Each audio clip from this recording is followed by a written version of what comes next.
Good morning, everybody. Welcome to San Antonio Living. I'm Shelly Miles. You know, it is wedding season.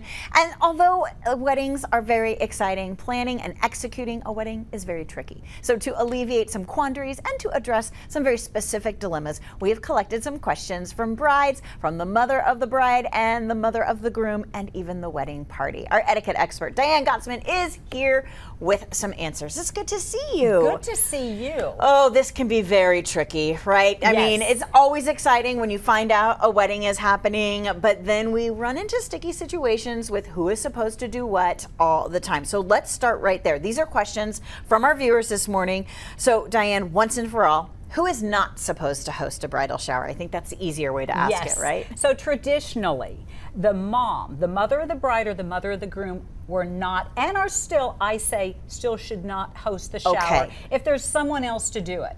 But is there that exception? And the answer is yes. So if there is no one to host a shower and mom is the only one left to do it and has the finances, the means, go ahead and do it. But a better idea would be to get somebody to do it for you and maybe help them out discreetly under the table so it doesn't look like you're pandering for gifts. Because that's basically what it looks like. So the answer is I prefer not, but listen, if it means having a shower or not, do it. So to be a friend, an aunt, something like that. Yes, a friend, an aunt, someone in the bridal party is ideal. Okay, perfect. Okay. Here's another question. I have two sisters and I don't want to choose between them on who will be the maid of honor. Is it okay to have two maids of honor? Oh, I love this question and the answer is yes. If you have two sisters or two best friends and you adore them and you know somebody's feelings are going to get hurt, by all means. And you know, it's interesting, this morning we just got another question about, does it have to be even? Does the bridesmaids have to be even with the groomsmen? And so the answer is not necessarily. We do it for ease, and so it's efficient going down. But if you have an uneven number, you can figure it out. You know, sometimes a pet is one of the groomsmen. It's so true. It is so true. Okay, good to know. Good to know. Here's another question. My daughter is getting married, and I want to wear a lovely, tasteful gold dress. Is gold too close to ivory or white?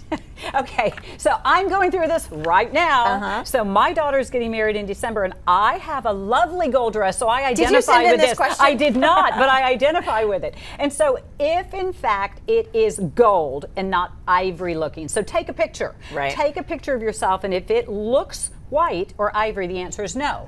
But if it is truly gold, which mine is, Emily Rose, then go ahead and wear it. Okay, so gold is okay if it is gold. I like that.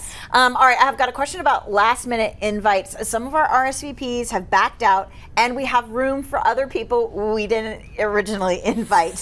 When is it considered too late to invite the B group? Ooh, that's tricky. I know, it's okay. So, and the reason why is sometimes you have to limit your numbers. It's just common sense and good financial judgment sometimes.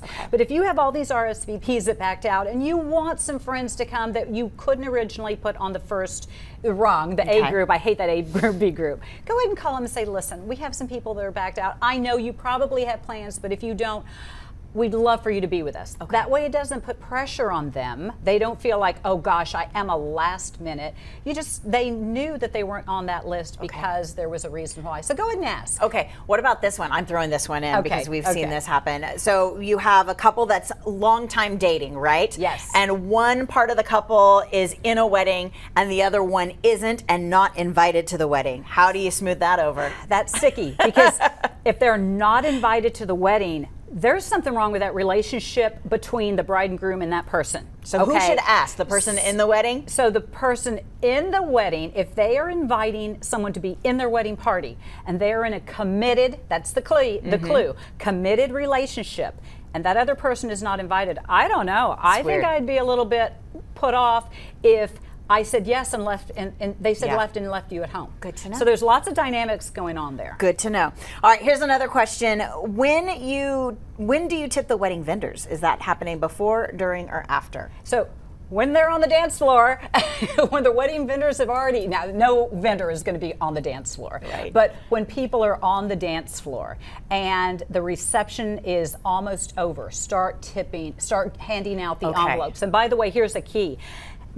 Write out the envelopes in advance, write down the vendor's name, and have someone you trust pass out the envelopes, Okay. but do it before the end of the reception. Okay. Some people think, well, I will send it later. No, we forget. We get busy. Okay. And by the way, speaking of after the event, you only have a few weeks to send thank you notes. Okay. You do not have a year. That Good is to know. not true. Oh, no, That no, is no, an no. old tradition. Throw it out. Okay. So as soon as you get back from your honeymoon, if you go, and if not, start working on them.